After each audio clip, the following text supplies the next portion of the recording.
السلام عليكم ورحمة الله وبركاته. تداولت عديد من مواقع التواصل الاجتماعي أخبار مفادها أن الفنانة الكبيرة أمينة فاخت قد تعرضت إلى وعكة صحية مفاجئة تم نقلها على إثرها إلى إحدى المصحات بالعاصمة.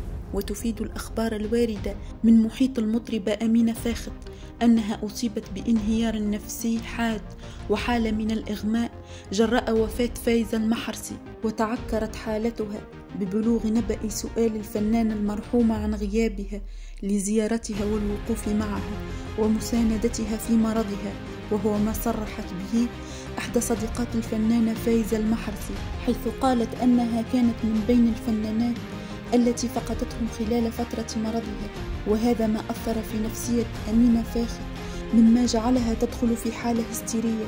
وتفيد بعض المصادر أنها في حالة غيبوبة، نسأل الله أن يشفيها شفاء لا يغادر سقما.